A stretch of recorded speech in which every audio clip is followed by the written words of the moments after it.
What's up, YouTube? This is your girl Megan. Welcome back to my channel. If you're already a subscriber, this is your first time joining me on today. Hit that subscribe button. Go ahead, hit that notification bell while you're at it, because you know you want to. So, today we're going to be talking about Mars in the sign of Aries.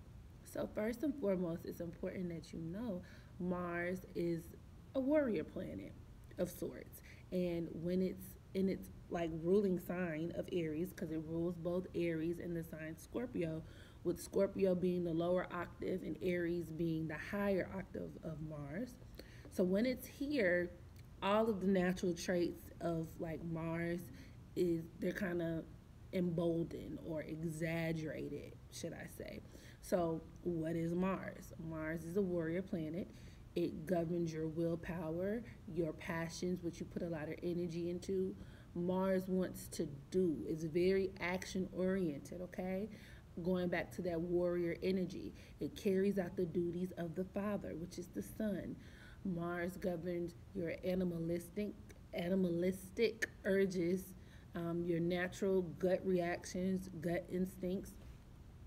It's also a very selfish planet. Mars is a very selfish, um, I don't want to say, I'm not going to say self absorbed planet, but it definitely is self preservation to the fullest. So as a result, people with their Mars and Aries tend to be very, um, they can be very, very aggressive type of personalities. These are people who, when it comes to interactions and relationships, they can be very dominant, especially in women. So this can give women with their Mars and Aries more of like a very masculine feel. Aries is a masculine sign, okay?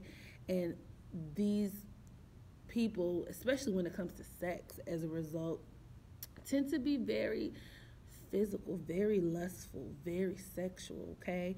You got to keep in mind like Mars is a highly sexual planet, and they're very close to that Scorpio energy, right? Like I said, the only difference between Scorpio and Aries is that Aries is just the higher octave of that Martian energy, but it's that same type of physicality, the same type of sexual propensity that's there. And these people, especially in women, with their Mars and Aries, can come off as promiscuous. They can come off as just very, like, you know, primal, very primal when it comes to their sexualities.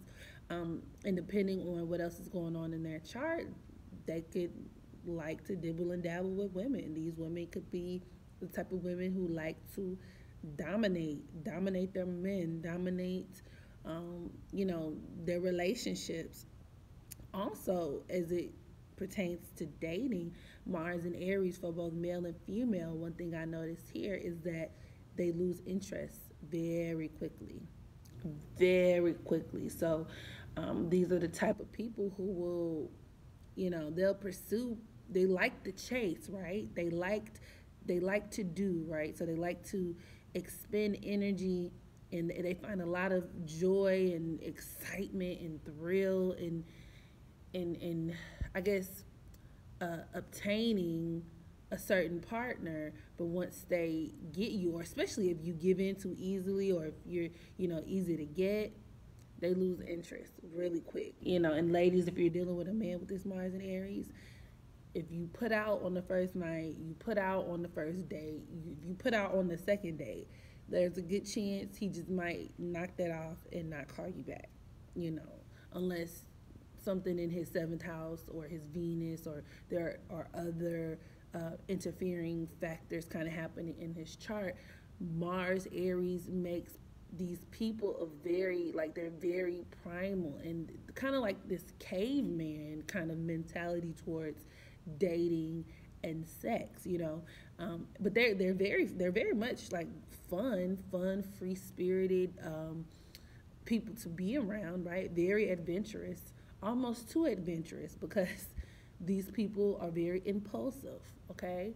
That Martian energy makes Mars Aries individuals very just flying by the cusp.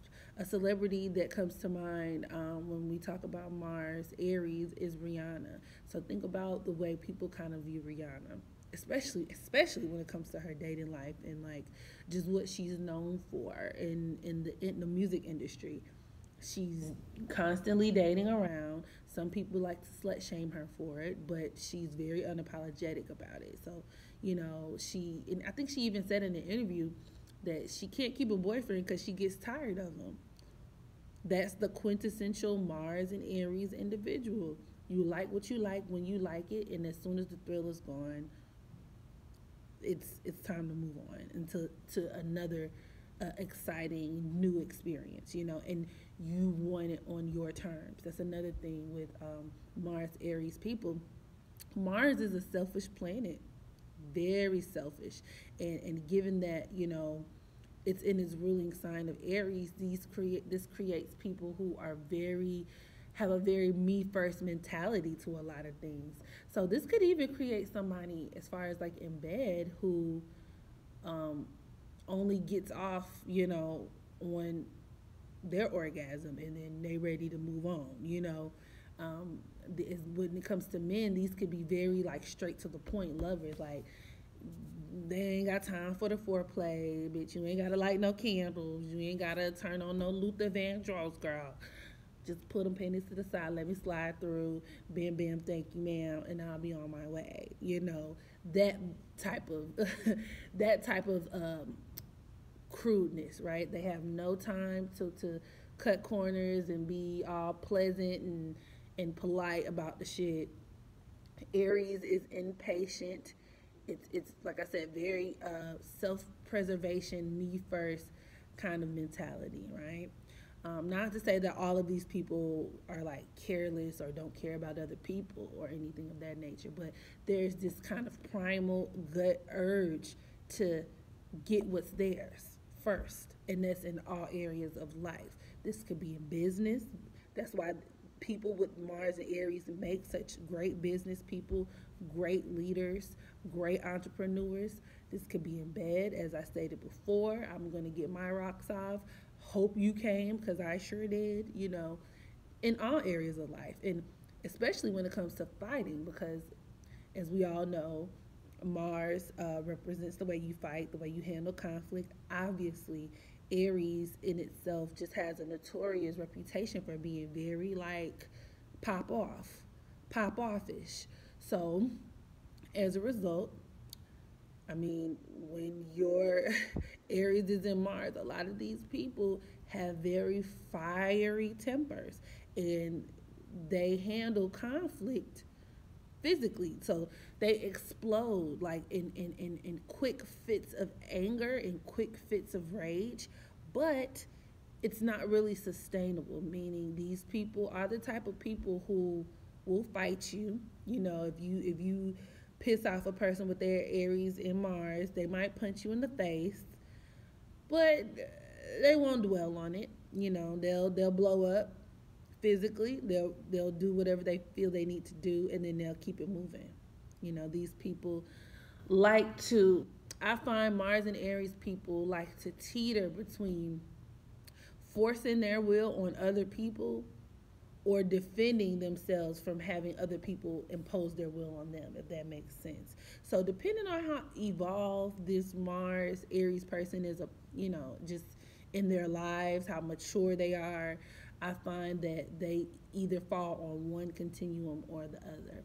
Another Mars Aries celebrity that comes to mind, just because I did a natal breakdown of their chart, is Johnny Blaze. You can take a look at the video. I'm gonna link it down in the description box below because I did a reading of her birth chart, and she is a Mars Aries, and she is notorious for fighting anywhere, anybody, anytime, any place, to the point of it actually being a problem. And that's all people really know her for, and not her talent or the other things that she's capable of. People with Mars and Aries tend, especially depending on like if it's aspected by more malefic planets, these people can really have a hard time not acting on their impulses, especially when they get angry. You know, it's almost like, I mean, they tend to act before they think. They also tend to speak before they think, which makes them very much blunt. And it's very similar to Sagittarius Mars, or Sagittarius, that Sagittarian energy, because Sagittarius are known for their honesty. However, Sagittarius, and this is how I like to, explain it, Sagittarius just naturally likes to be honest. I don't think Sagittarius does that well with lying or distorting the truth. Aries is just so impulsive that they actually tell what they're really thinking before their minds have a chance to process a better or more appropriate response or anything different. So these people tend to just do first, act first, speak first, and then think about it second. Which, like I said, depending on where it's placed in the chart and what other planets are aspecting it, can really land them in some sticky situations. Um, as I said, Aries, Mars people are great entrepreneurs. Any type of field that requires you to compete, right? That Martian energy, competitive type of energy. These people also need outlets because they have this build up of Martian energy. It's very important for these people to have a very controlled and constructive way to let off steam. And I know the stereotypical response, like for this placement, would be to, oh, go exercise, do sports or something like that. But whatever that you feel is physically engaging for you and allows you to uh, uh, release some of that inner tension and that energy, because it's like I call Aries, both Aries and Scorpio are like pressure cooker signs because they're ruled by Mars. And if they do not have a very a very controlled way to release that pressure, they'll explode or implode. And given that Aries is, like I said, a more active, more visible, in your face kind of energy, they might explode. Period. So, with that being said, that concludes my Mars in the sign of Aries. I'm going to move right along to Mars in Pisces next. So, be on the lookout for that. Drop a comment below. Let me know what you think. Share this with your favorite Mars and Aries person. And yeah, and as always, make sure you practice unconditional self love so that you can love others. And until next time, I holla.